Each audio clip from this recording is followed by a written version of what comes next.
Bonjour à tous, ici Piero San Giorgio. J'ai le grand plaisir aujourd'hui de m'entretenir avec Laurent Ozan. Laurent, bonjour. Bonjour Pierrot. J'espère que tu vas bien. Ouais, ça va et toi? Super. Alors écoute, c'est une année, nous vivons une année, ça faisait longtemps que nous n'avions pas conversé et c'est une année avec énormément bah, de- d'imprévus et d'événements qui s'accélèrent et qui sont parfois difficiles à analyser. Et je voulais savoir un petit peu quelle était ton analyse, alors peut-être pour commencer en France peut-être, et dans le monde, sur d'abord cette crise sanitaire qui nous a été, on va dire, imposée depuis le début de l'année. Est-ce que nous sommes face à une application de la doctrine du choc de Naomi Klein, selon toi? Alors, bon, pour moi, on est dans une. Alors, la théorie du choc de Naomi Klein, d'une certaine façon, on y est.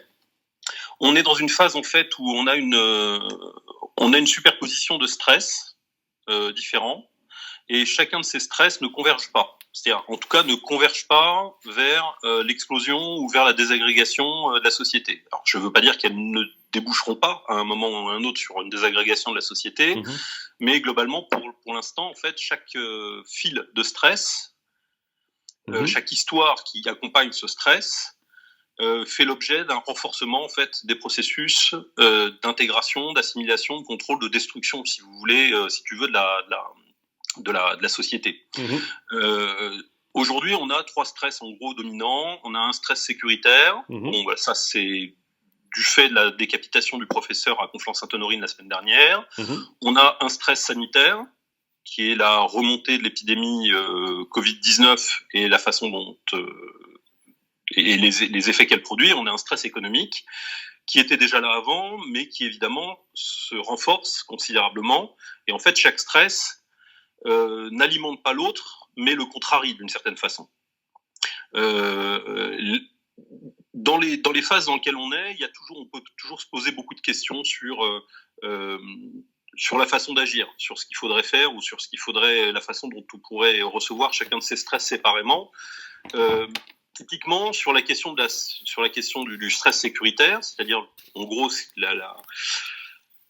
la campagne qui a été menée et l'actualité qui a été celle de cette dernière semaine sur la décapitation du professeur de Conflans-Sainte-Honorine, il y a eu une distribution des rôles. Il y a une distribution des rôles, je dirais, où globalement, l'interprétation qui a été faite de cet événement, c'est celle d'une désignation de l'islamisme politique radicalisé.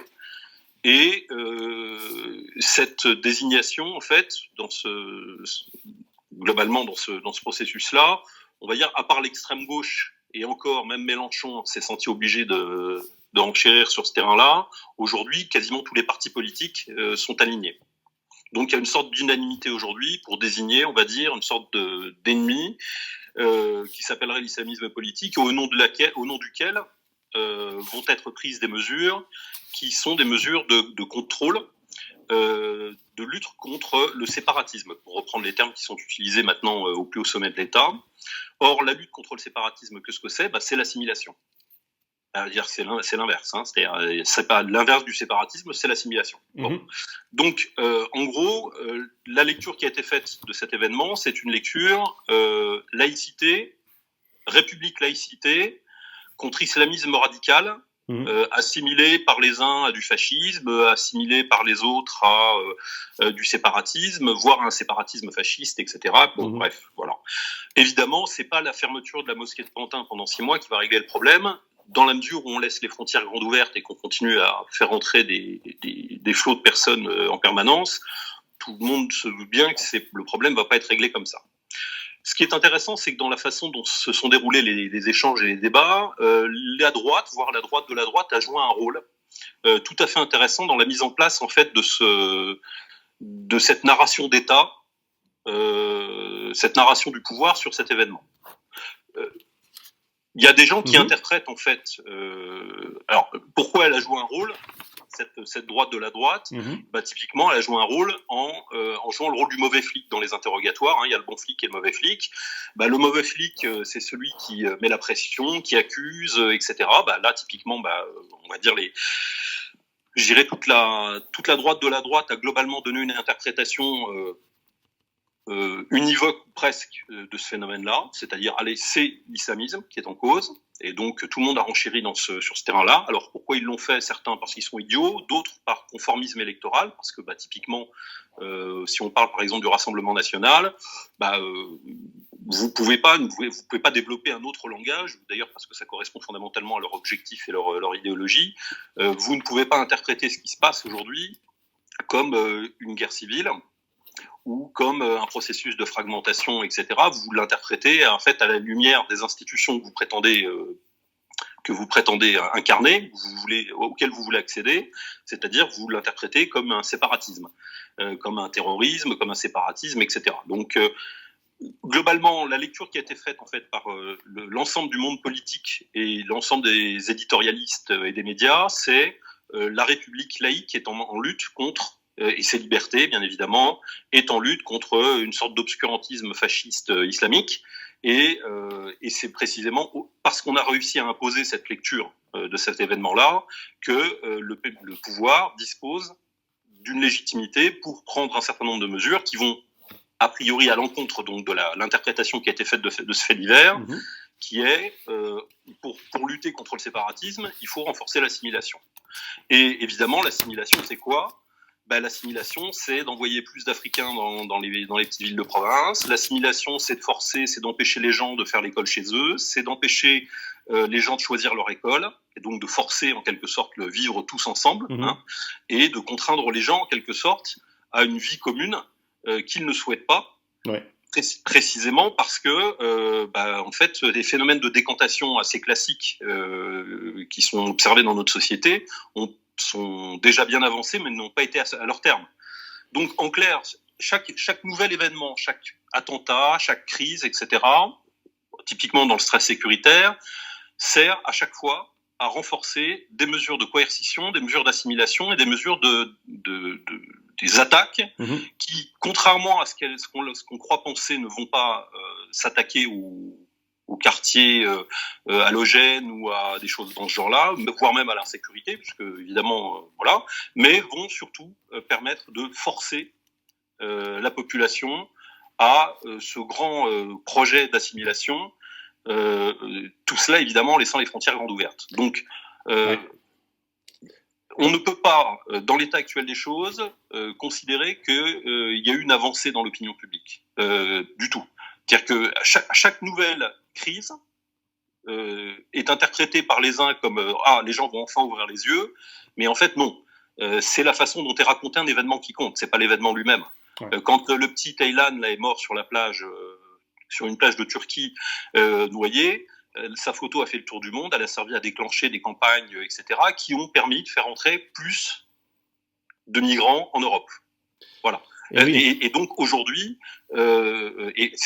et on sait que ce gamin, en fait, n'était pas le premier à mourir sur une plage. Simplement, la force de ce système, c'est d'être capable d'utiliser des faits divers, d'en faire des faits divers, je ne veux pas dire qu'ils sont négligeables pour autant, ils ont une valeur symbolique forte. Une décapitation dans une rue, dans une petite ville d'Île-de-France, c'est quand même pas un détail, c'est symboliquement fort, mais chacun de ces événements sert à justifier un verrouillage supplémentaire de l'appareil d'État, de l'appareil de pouvoir sur nos libertés, et donc évidemment à chaque fois dans le rôle du gentil flic, vous avez les gens qui vont appeler à défendre la République, ses valeurs et Charlie Hebdo, et dans le rôle du méchant flic, vous allez avoir l'extrême droite qui va jouer son rôle de défense ou de focalisation sur la question islamiste, alors que le problème de l'islam en France n'est qu'un problème dérivé, comme je l'ai déjà répété 500 fois, n'est qu'un problème dérivé de celui de l'immigration et de celui de la démographie et du problème migratoire, et non pas sa cause.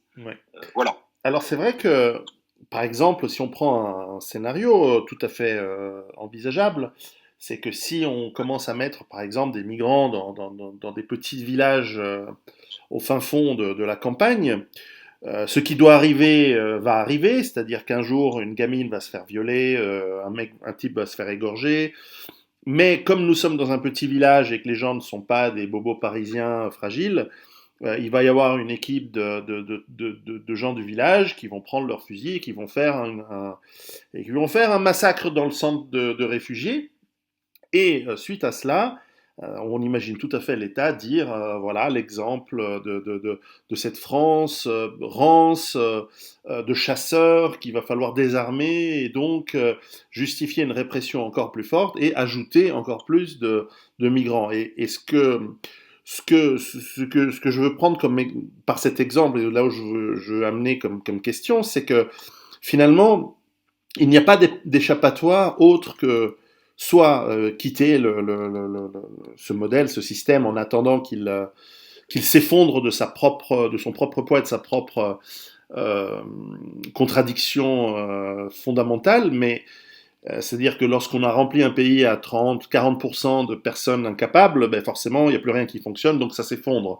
Et donc, mais bon, comme les sociétés sont de plus en plus globalisées, avant qu'on arrive à ce niveau-là, soit nous avons des chocs énergétiques qui peuvent arriver d'un moment à l'autre, bien sûr, soit nous avons des chocs exogènes imprévisibles, mais si les choses restent relativement dans leur tendance, eh bien nous avons encore un petit moment avant que les centrales nucléaires explosent, avant que les transformateurs électriques ne soient plus fonctionnels et que finalement plus rien ne marche. Et à ce moment-là, nous sommes dans un véritable effondrement qui, en plus du fait de la présence sur de nombreuses populations agressives et très jeunes, va finir dans un bain de sang duquel la civilisation occidentale risque de ne pas survivre et ne pas se relever. Bon, c'est déjà arrivé dans le passé pour d'autres raisons, mais nous en sommes dans une sorte de nasse. Et c'est vrai que la question qui arrive, c'est à partir du moment où on se rend compte que l'État, c'est notre ennemi le plus dangereux, en tant que petit individu, qu'est-ce qu'on fait? Alors, bon, je ne sais pas si l'exemple que tu as donné du viol suivi d'un coup de feu, etc., machin, je ne sais pas si c'est très efficace, très pertinent, pour une raison simple, c'est que, encore une fois, des faits divers horribles, il y en a sans arrêt tout le temps. Permanent, c'est permanent. Voilà. Ce que je veux dire, c'est que, encore une fois, ce qui me compte, c'est pas le fait divers lui-même, c'est la lecture qui en est faite. Voilà. Et c'est comme à chaque fois, chaque fait divers, en fait, renvoie globalement à un traitement ou un étouffement, ou etc. La meilleure façon de gérer des stress, en fait, c'est de les détourner. Tu peux soit fabriquer des stress contradictoires, ce qu'on appelle des stress horizontaux, soit les détourner. Quand par exemple tu as un stress dominant qui est un stress sécuritaire, bah, tu fabriques des stress horizontaux, par exemple typiquement des stress sociaux ou sociétaux. Quand tu as un stress sociétal dominant, par exemple gilet jaune, etc., tu crées des stress horizontaux qui peuvent être économiques, ça va nuire à l'économie, ou s'il y a de l'antisémitisme, etc., etc. Le rôle des médias, il faut bien comprendre ce processus, le rôle des médias est fondamentalement un rôle de contrôle social, c'est-à-dire un rôle de gestion des stress, qui est plus ou moins piloté. On connaît, je dirais, l'interconnexion profonde qu'il y a entre les patrons des grands médias français et le monde de la finance d'une façon générale, et le pouvoir aussi, hein, au plus haut sommet de l'État. Donc, ce qu'il faut comprendre, en fait, c'est que contrairement à ce que croient certains, les faits divers ne servent pas en fait à réveiller la population. Ils servent à alimenter un stress, mais les stress, c'est un phénomène intéressant qu'il faudrait essayer d'étudier un tout petit peu de façon un peu plus précise. Les stress ne convergent pas. Du moins, ce serait primaire et simpliste de croire que tous les stress convergent. Tu peux amener une personne par stress successible à faire le contraire absolument de ce qu'elle anticipait avant que les phases de stress commencent. Bon, donc ça, faut avoir bien ça en tête. Ensuite, quand on parle de stress, de quoi on parle? On parle fondamentalement de processus qui, dans l'histoire, amènent des populations à se comporter comme si elles ne formaient qu'un seul organisme. C'est-à-dire, c'est ce qu'a très bien analysé Einar Mühlmann et des tas d'autres, en fait, ou typiquement Joseph Tenter d'une autre façon, lui sur le plan économique, etc.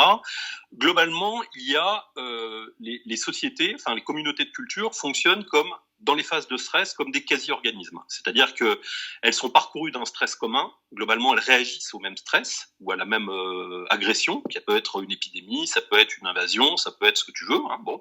Et face à cette production de stress, dans l'histoire, les communautés de culture renforcent leur coopération. C'est ce qu'on appelle la coopération sous stress maximal. Ça veut dire qu'à ce moment-là, des facteurs de coopération qui étaient préexistants, qui pouvaient être souples, qui pouvaient être liés à l'économie, au fait de faire des affaires ensemble, au fait de coopérer globalement, se resserrent. Et à ce moment-là, la particularité de ces phases de coopération sous stress maximal, c'est qu'elles changent l'affectation des énergies. En clair, elles modifient, elles renforcent. C'est un processus d'auto-renforcement qui contracte en fait les populations et qui produisent un certain nombre d'effets. Le premier de ces effets, c'est de créer une délimitation renforcée. C'est à ce moment-là typiquement qu'on a les phénomènes de bouc émissaire qui ne sont qu'une ritualisation a posteriori du phénomène de coopération sous stress maximal. C'est-à-dire qu'en fait, on désigne un ennemi. Qu'est-ce que fait un groupe qui entre dans une phase de stress? Il resserre les rangs. Il désigne un ennemi et il approfondit sa coopération interne. Sa coopération interne, c'est quoi? C'est ce qu'on appelle l'allélopathie, les comportements de partage de sympathie ou d'adhésion à des sensibilités proches, et on renforce, en clair, les gens communiquent mieux sur leurs émotions, etc., partagent plus d'émotions en commun, renforcent leur disposition de coopération en interne. C'est pour ça que d'ailleurs les guerres ou les phases de grand stress ont toujours provoqué des élans de solidarité interne à chaque fois à l'intérieur des populations. C'est pour ça qu'on dit que la guerre est la mère de toutes choses depuis la nuit des temps. C'est parce que précisément les guerres, au sens large du terme, provoquent des phénomènes de coopération sous stress maximal. Or, dans notre société, une phase de stress provoquant une coopération sous stress maximal, débouchera fondamentalement sur une guerre civile. Ça veut dire qu'aujourd'hui, les populations présentes en France sont tellement séparées par leurs mœurs, oui, leur sensibilité, etc., est tellement fragmentée que tout processus de stress dominant engagera une coopération sous stress maximal avec tout ce qui va avec, c'est-à-dire renforcement des processus coopératifs, désignation de l'ennemi, ce qu'on appelle le stresseur, c'est celui qui provoque le stress. Soit il provoque le stress, pourquoi? Soit parce qu'il est directement la menace directe, soit parce qu'il ne marche pas dans le stress commun, c'est-à-dire en clair, il ne désigne pas le même ennemi que toi, soit parce qu'il est simplement différent, il ne marche pas dans le processus coopératif. Et donc dans ces phases-là, dans ces phases de coopération sous stress maximal, les populations s'unissent, produisent en quelque sorte, comme le fait un individu face au stress individuel, produisent en quelque sorte des réactions. On a très bien utilisé, alors je fais une digression, mais c'est un point intéressant qu'il faut que les gens aient à l'étude. On a très bien analysé en fait ces phases de coopération sous stress maximal. Elles correspondent à ce qui se passe chez un individu. On l'a très bien utilisé chez les protoprimates par exemple, chez les mammifères, chez les primates d'une façon générale, chez les hommes aussi. On sait que le stress en fait chez les individus provoque tout un tas de choses. Typiquement, tu as une affectation de l'énergie qui se fait à la veille, c'est-à-dire au renforcement de la veille, au renforcement du dynamisme musculaire et à l'insensibilisation. C'est ça qui se passe chez un individu sous stress. D'ailleurs, si tu es dans la rue, tu vas te bagarrer. Qu'est-ce qui se passe dans le corps de l'individu en question? S'il est stressé, il y a globalement une production chimique, si tu veux, d'un certain nombre de changements qui vont se faire, qui vont globalement renforcer ses capacités de veille, d'attention, pas d'analyse, au contraire, sa puissance, sa tonicité musculaire et son insensibilité à la douleur. Tout à fait. Voilà. Bon, ça, c'est ce qui se passe au niveau de l'individu. Il faut comprendre que, globalement, je passe très, très vite là-dessus, parce que j'ai un fil Telegram dans lequel j'explique tout ça en détail et de façon plus approfondie, mais les sociétés fonctionnent à peu près de la même façon. Et donc, dans ces phases-là, ce qui se renforce, en quelque sorte, ce sont des processus qui sont des processus qui deviennent incontrôlables. Et typiquement, pour un État, pour le pouvoir, ces phases-là sont absolument ingérables. Ça veut dire qu'une coopération sous stress maximal, c'est-à-dire une population qui s'unit demain qui est soudé par un stress commun et qui va se produire une coopération sous stress maximal, c'est la fragmentation assurée, c'est la révolution assurée ou c'est la guerre civile assurée, voire les trois simultanément. Ouais. Et évidemment, aucun État chargé du vivre ensemble, puisque le but de l'État, le but historique de l'État, c'est quoi? C'est de créer de la coopération souple entre des individus de plus en plus dissemblables. Voilà. Donc, dans l'histoire de notre histoire récente, l'État, il est là pour ça. Il est là pour, globalement, je fais très simple, parce que là aussi, je pourrais détailler. L'État est là, fondamentalement, pour continuer à faire marcher ensemble, de façon efficace, des gens, et dans son processus d'hubris, de croissance permanent, pour des raisons idéologiques ou des raisons X, Y, Z, économiques, etc. Dans son processus de croissance, il devient de plus en plus hétérogène, les populations sont de plus en plus nombreuses, ne partagent que de moins en moins de choses, l'État, à nouveau, a besoin de renforcer en permanence son processus de contrôle pour maintenir tout ça ensemble, c'est ce qu'on appelle le vivre ensemble, qui est plutôt un vivre tous ensemble, et dans ces phases-là, il est très important que l'État garde la main, c'est-à-dire que la continuité de l'État, précisément, c'est la continuité de ses élites, la continuité des pouvoirs qui sont associés à cet État, c'est la possibilité de maintenir ensemble des gens qui n'ont plus envie de vivre ensemble, fondamentalement. Et donc, dans ces phases de coopération sous stress maximal, c'est-à-dire celles qui se forment à l'intérieur des États quand il y a une crise, quand il y a des stresseurs, quand il y a des stress collectifs, ces processus-là doivent être absolument brisés, cassés ou détournés. Si vous ne les cassez pas, vous ne les brisez pas, vous ne les détournez pas, vous avez typiquement un renforcement de phénomènes de coopération intergroupe, vous avez de la solidarité qui se crée, vous avez donc une montée en puissance. Et donc, à ce moment-là, vous êtes engagé dans le processus de guerre civile. Qu'est-ce que c'est qu'une guerre civile? Une guerre civile, c'est un processus par lequel des populations qui n'ont pas pu trouver des solutions politiques à leurs besoins de cohésion, c'est-à-dire leur capacité à faire face ensemble à un stress, ne trouvent plus d'autre solution que de chercher à se soustraire ou de chercher à recréer en fait un ordre politique qui soit conforme à leurs attentes. Et leur première attente, la plus spontanée en cas de stress, c'est précisément l'unité. C'est-à-dire, quand je dis l'unité, je veux parler de l'unité en coopération efficace. Il y a le besoin de faire bloc avec d'autres personnes et de se dire ensemble on va se défendre, on va être plus fort, on va se défendre tel qu'on est, etc. etc. Bref, je ne rentre pas dans les détails parce qu'évidemment je suis obligé d'aborder ça de façon très, très générale. Encore une fois, j'ai un fil Telegram dans lequel je fais des points régulièrement sur ces questions-là en abordant toutes les études scientifiques qui vont dans ce sens-là et qui permettent de comprendre comment se passent ces phénomènes. D'une façon générale, donc, la phase dans laquelle on est, c'est celle d'un État qui maintient son besoin, en quelque sorte, de détruire à l'intérieur toute possibilité d'une coopération sous stress maximal de la population majoritaire qui tient debout ce pays. Voilà. Ouais. Il faut absolument... L'adversaire de l'État, c'est pas les islamistes radicaux. C'est certain. Voilà. Si on voulait vraiment lutter contre les islamistes radicaux, je ne pense pas qu'il y ait une seule personne sensée qui puisse me dire qu'aucun État, aucun président de la République et aucun gouvernement depuis 30 ans ait fait quoi que ce soit pour lutter contre ça. Absolument. D'abord, tout à fait. On passe des accords d'armement et de formation avec l'Arabie Saoudite, qui est un des premiers, fournisseurs un des premiers acteurs de la radicalisation des communautés musulmanes en Europe, pour ne pas parler du Caucase. On sait très bien comme ça tout ça se passe. Personne ne pense à un moment, toute personne qui réfléchit 2 secondes sait très bien qu'il n'y a aucune volonté de lutter contre l'islamisme radical. L'islamisme radical, c'est aujourd'hui le prétexte pour engager non pas une lutte contre l'islamisme radical, mais pour faire passer des lois qui n'ont qu'un objectif, parce que l'islamisme radical, ils s'en foutent, c'est d'empêcher une fragmentation de la population qui se produirait en phase de coopération sous stress maximal. Et donc, pour ça, on utilise des stress, des événements, et on en fait une lecture. Et comme je le disais tout à l'heure, malheureusement, souvent, une partie de la droite alimente, je dirais, ou prépare le terrain à des réponses gouvernementales, à des réponses oligarchiques qui ne sont absolument pas conformes à nos intérêts. Typiquement, en focalisant la question sur l'islam, on se plante littéralement, c'est-à-dire on fournit en dénonçant le fascisme islamique, on se trouve en quelque sorte dans la logique du bon flic et du mauvais flic dont je parlais tout à l'heure. La droite joue le rôle du mauvais flic, Macron joue le rôle du bon flic, mais à la fin, c'est nous le problème. C'est de nous qu'ils ont peur, en fait. Et ça, il faut le comprendre. Oui.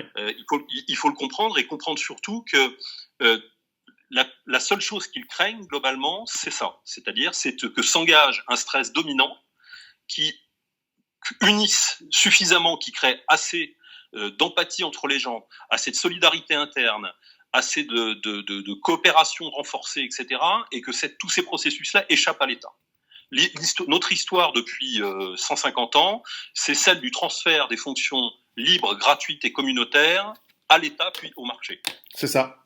Alors, je suis parfaitement en accord avec cette analyse et donc ça me pose, et je vais te les poser aussi, les questions liées à cette approche qu'on appelle survivaliste, mais qui est au fond une approche de recherche d'autonomie et donc de liberté.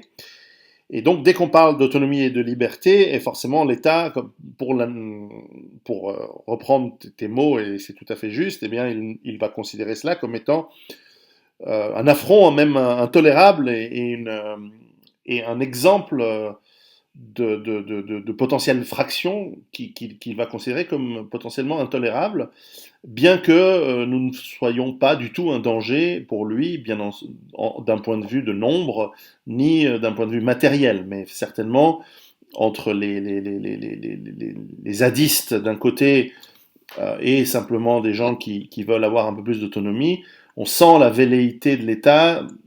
Alors aujourd'hui, elle est freinée parce qu'effectivement, nous ne pesons rien, mais on sent que ça les titillerait de venir nous ennuyer tôt ou tard. Et donc la question qui me vient et que je te pose, c'est si à court terme, cette recherche d'autonomie sur soi, de toute façon, nous apporte des compétences, un apaisement d'esprit et surtout une qualité de vie qui est indéniablement bonne, à moyen et long terme, nous allons finir écrabouillés si l'État continue sur cette lancée. Et donc, qu'est-ce que là aussi, la question qui se pose, c'est qu'est-ce qu'on fait et comment on retrouve une structure plus libre à long terme. Alors, il n'y a pas de liberté sans puissance, et il n'y a pas de puissance dans des stratégies individuelles. L'histoire de l'humanité, c'est l'histoire de groupes qui ont, par leur capacité à mettre ensemble des individus de bonne qualité et en grand nombre, ont pris l'ascendant sur d'autres. Voilà. C'est-à-dire qu'au départ, ça a commencé dès le début avec Sapiens et Néandertal, si je puis dire. Pourquoi est-ce que Sapiens a pris l'ascendant sur Néandertal ? Tout ça est très bien documenté maintenant. C'est pas parce que les Sapiens étaient plus forts ou se défendaient mieux. On sait aujourd'hui que c'est l'inverse. On sait que Néandertal était plus costaud, était plus adapté à son environnement, etc., etc. Bon, bref. Donc, qu'est-ce qui s'est passé ? Sapiens, globalement, la théorie dominante aujourd'hui, c'est que Sapiens a créé la coopération souple et a été capable, notamment par ses capacités à produire des récits communs, a été capable de faire coopérer de plus grand nombre de personnes ensemble. Voilà. Et donc, l'histoire de l'humanité, depuis des millénaires, c'est celle de phases de coopération qui se transforment à certains moments en phase de coopération tout stress maximal, qui produisent des institutions, etc. Il n'y a pas de puissance dans l'individualisme. L'individualisme, ça peut faire du bien à titre individuel, peut-être, d'une certaine façon, pourquoi pas. C'est-à-dire, on est dans une société où les gens ont l'impression d'être dépossédés de leurs moyens d'existence, de plus avoir pris sur ce qui a pris sur eux. Bon, donc, tout ce qui contribue à créer de la résilience au niveau individuel, au niveau familial ou au niveau local, va dans le bon sens, c'est indéniable. Hein. Mais il faut se méfier d'une forme d'individualisme narcissique. Je ne dis pas que c'est le cas des survivalistes, mais quoique dans certains cas, ça pourrait être le cas. C'est une critique acceptable. C'est une critique acceptable. Voilà, qui globalement est impuissante. Pourquoi ? Parce que c'est dans l'histoire du monde, c'est l'histoire de la formule petit q multiplié par grand Q multiplié par C, c'est-à-dire qualité petit q, qualité des individus, multiplié par grand Q, quantité des individus, multiplié par C, coopération. Et donc c'est la recette de la puissance dans l'histoire. Et donc il n'y a pas de solution aux problèmes que nous avons dans des stratégies individualistes ou dans la fragmentation. Ça, je ne crois pas du tout. Parce que ce qui fait la puissance dans l'histoire, c'est précisément la capacité de transformer des phases de coopération souple en phases de coopération sous stress maximal, d'unifier des gens, de créer des groupes. C'est comme ça que se créent les cultures. Bon, encore une fois, je ne peux pas rentrer dans le détail, mais sur le fil Telegram, je le fais assez régulièrement. C'est les processus coopératifs étendus qui créent la puissance dans l'histoire. Et donc, s'il faut évidemment voir d'un bon œil tout ce qui contribue à soulager en quelque sorte les individus de cette impression de dépossession, du fait de ne plus avoir pris sur ce qui a pris sur eux, ce que Adler, qui était un des anciens collaborateurs, mais un opposant à Freud, bien plus brillant que Freud selon moi. Voilà, il parlait du sentiment de puissance. Alors, on ne parle pas du sentiment de puissance au sens de Nietzsche, mais la capacité d'avoir pris sur ce qui a pris sur nous. Bon. Donc ça, c'est fondamental. Et la frustration du sentiment de puissance, c'est-à-dire la frustration de la possibilité pour les individus d'avoir pris sur ce qui a pris sur eux, certains parlent de liberté, c'est l'autre façon de le dire, et ça, c'est quelque chose de fondamental chez nous. Au plus, c'est archaïque et c'est profond.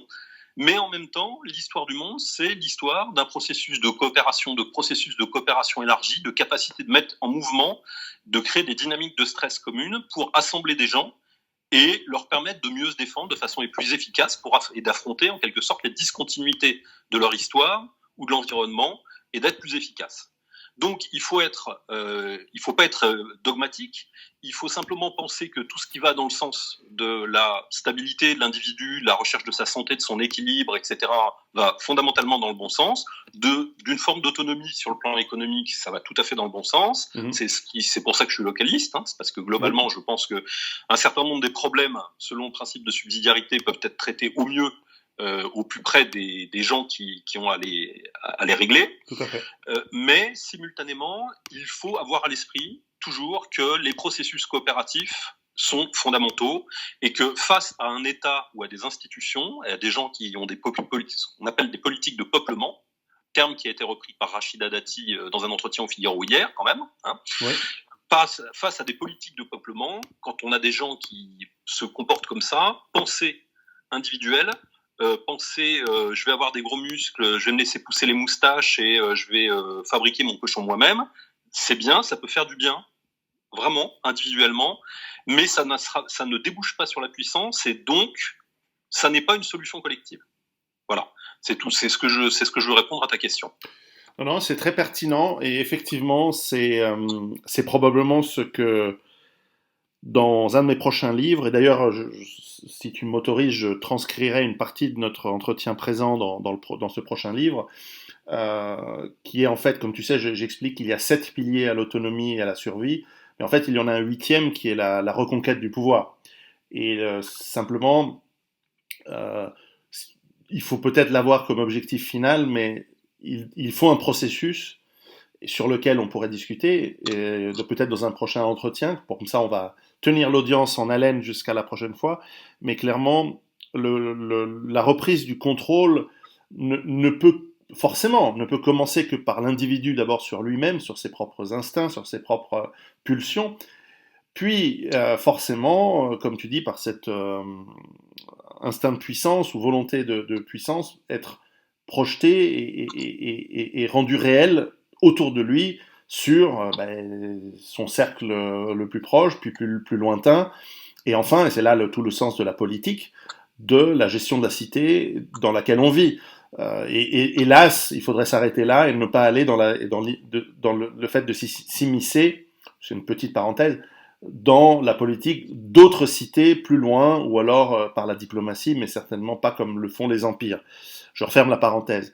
Et donc cette conversation que l'on a, que je suggère, puisque nous sommes à court de temps, mais que je suggère de continuer une autre fois, est absolument indispensable parce que nous ne pouvons pas, comme je le dis, on ne peut pas survivre seul en tant qu'individu, mais même en tant que civilisation, ou même en tant que tentative de recréer une nouvelle civilisation, tout seul, certes avec son fusil et son potager, c'est bien, mais on va pas aller très très loin.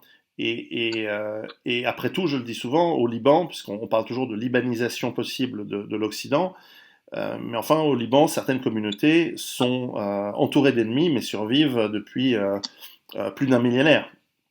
un millénaire et demi presque. Et donc il y a probablement quelque chose, une aiguille, quelque chose à tirer de ce chaos. Les Oui. chaos sont toujours symboles d'opportunité. Comme tu le dis souvent, nous sommes dans une partie de Go.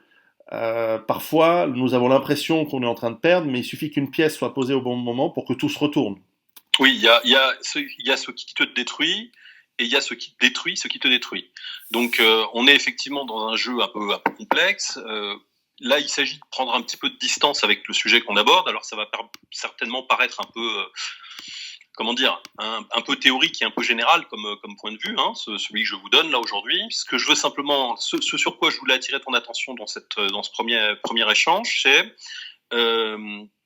que nous devons avoir à l'esprit que le processus que nous devons rechercher, c'est une phase de coopération sous stress maximal, c'est-à-dire c'est la capacité d'unifier les gens de façon efficace pour recréer en interne, à l'intérieur de l'organisme social, de l'organisme, de la collectivité, de la communauté de culture, de recréer en quelque sorte des logiques de dévouement, des logiques parce que ça va avec, hein, la communauté, la collectivité, la coopération sous stress maximal, ça produit de l'empathie, de la solidarité en interne, et ça produit aussi de la délimitation, de l'identification d'adversaires, et donc des attitudes, des recompositions politiques. Aujourd'hui, l'ensemble du spectre politique, à peu de choses près, est plus ou moins aligné globalement sur la même politique, avec des mots différents. Le métissage, ça n'est que assimilation, c'est le mot métissage, mais vu de droite. C'est le métissage autoritaire. Donc ça ne change pas fondamentalement les choses. Ce que je veux dire par là, c'est que nous devons a priori surtout éviter de marcher dans les stress dérivatifs qui nous sont sans arrêt proposés, soit parce qu'ils cherchent en fait à réinterpréter le réel. N'oublions pas qu'encore une fois, que la force de ce système-là, c'est pas tant de créer des événements, ça veut pas dire qu'ils n'en créent pas de temps en temps, hein, si tu vois ce que je veux dire, c'est pas tant de créer les événements que d'être capable de maîtriser complètement, parfaitement, leur narration pour le public, c'est-à-dire de les raconter efficacement. Et donc, dans les phases qui sont les nôtres aujourd'hui, typiquement, focaliser sur l'islam, c'est un enjeu discutable. Focaliser sur le fascisme islamique et devenir pro Charlie Hebdo, c'est encore une autre chose. Et le manque de formation politique d'une partie de la droite apparaît dans ces phases-là très clairement. C'est-à-dire qu'une grosse partie des réseaux de droite ou d'extrême droite contribuent très largement à la construction d'un récit global qui va servir à un moment ou à un autre, comme à chaque fois, à renforcer les dispositions sécuritaires. Ces dispositions sécuritaires sont prises à l'encontre de qui ? Jamais des cibles, jamais au profit de la population. On sait, ça fait 40 ans que ça dure, donc on le sait, c'est pas nouveau. Voilà. Donc vous aurez plus d'interceptions d'emails, vous aurez moins de possibilités d'obtenir de la liberté de pouvoir scolariser vos enfants où vous voulez, vous aurez plus d'immigrants chez vous, vous aurez moins de possibilités de faire avancer la législation sur le port d'armes, vous aurez des restrictions sur la chasse, vous aurez tout un tas de phénomènes en fait qui vont globalement avoir pour but de briser en quelque sorte les cellules du corps social pour indifférencier en fait l'ensemble et empêcher, c'est ce que faisait Staline. Quand Staline prenait des Tatars et les balançait en Sibérie, qu'est-ce qu'il faisait ?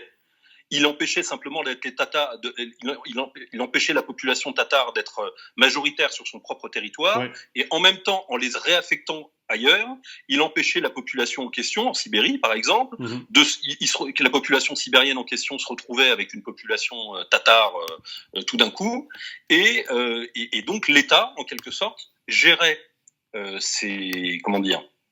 gérer ces masses de population, utiliser les déplacements de population pour briser la possibilité des coopérations sous stress maximal, c'est-à-dire des regroupements de solidarité, les regroupements de défense et de solidarité qui naissent à chaque fois dans l'histoire lorsque les populations sont exposées à des stress communs et à des stress qu'elles interprètent parce qu'elles coopèrent déjà préalablement, de la même façon, avec la même sensibilité, etc. Et donc, il faut... le constat que je fais de tout ça, si tu veux, c'est que ce qui ressort de tout cela, c'est le manque de formation idéologique et politique des soi-disant opposants au système. Ça, c'est frappant. Et à chaque crise, je me dis à chaque fois la même chose. Je me dis, mais c'est invraisemblable. À chaque fois, ils marchent tous, ils courent à fond et on se retrouve systématiquement avec les mêmes choses. Ouais. Le rôle d'un pouvoir, c'est de dériver, briser les stress, réinterpréter le réel, mettre en avant ou porter au nu un certain nombre de personnes à certains moments. Il y a toute une, c'est extrêmement complet et complexe. Et pour l'instant, les populations sous stress qui font de l'angoisse derrière leur ordinateur sont globalement des fétus de paille qui sont balayés par des campagnes médias et qui sont activés ou désactivés à certains moments pour produire des résultats qui ne vont jamais dans le sens de quelque chose d'utile et de positif. Et c'est ça que je trouve assez gênant, assez dramatique. Pour être très clair, si on raisonne sur le moyen et le long terme, ça ne changera rien. Hein. Oui. Ça veut dire que ça ne changera rien. Et tout ce qu'on a là, tout ce qu'on vit à ce moment-là, actuellement, c'est ce qu'ont vécu des sociétés complexes avant nous, c'est-à-dire des sociétés qui se sont toujours cassées la gueule. Bien sûr. Voilà. La question pour nous, c'est de savoir à quel moment ça se casse la gueule et quel est l'impact sur les populations en question, sur les populations qui composent la société complexe. Tout à fait. À la fin de l'Empire romain s'est pas effondré sous les invasions germaniques. Hein. L'effondrement de l'Empire romain a duré 1 siècle et demi et une immense majorité de la population qui faisait partie de cet empire romain trouvait tout à fait logique et tout à fait souhaitable d'en sortir. Tout à fait. Parce que révolte fiscale, parce que plus d'accès à des ressources à bas coût et donc nécessité de faire peser le contrôle social, le renforcement des armées sur les impôts, révolte fiscale, révolte ethnique, etc. Politique sécuritaire, répression. Ça devenait infernal. Plus corruption au plus haut niveau de l'État, plus fausse monnaie, plus dette. Enfin, c'est des processus qu'on a déjà connus, d'autres sociétés ont connus dans l'histoire. Tout à fait. Donc, on sait bien que dans ces phases-là, on sait toujours comment ça. Au final, on sait comment ça arrive. La question, c'est quand ça arrive et dans quel état sera notre population, seront nos populations au moment où ça va se casser la gueule. C'est un peu la seule question. Pour moi, c'est une question de timing. En attendant, je rappelle qu'on peut trouver tes livres dans toutes les bonnes librairies et certains sur les sites. Je crois que tu as produit pas mal de livres dans différents. J'en ai produit 2 et on n'en trouve plus qu'un en ligne et il n'est pas très facile à trouver. Le mieux, si vous voulez suivre ce que je fais ou le travail que je fais, parce que là je suis obligé de survoler un petit peu, parce qu'on a une discussion très généraliste, c'est de vous connecter sur mon fil Telegram et aller sur mon compte Twitter. L'adresse est en ligne, c'est ozoncanalaudio.org. Parfait. Voilà. Laurent, je te remercie beaucoup pour ton temps. Nous allons sans doute continuer cette discussion dans quelques temps, peut-être vers la fin de l'année. Et bien effectivement, vous avez je vais mettre le lien sous la description de cet audio. Et bien nous verrons bien dans quelle sauce nous serons mangés. En attendant, ceux qui sont intéressés par mes livres, vous les trouvez sur pierrot.com et de là, vous allez sur Amazon et dans d'autres sites. Et je vous remercie tous et je vous dis, préparez-vous. Merci Laurent, à bientôt. À bientôt, salut Pierrot. Et voilà.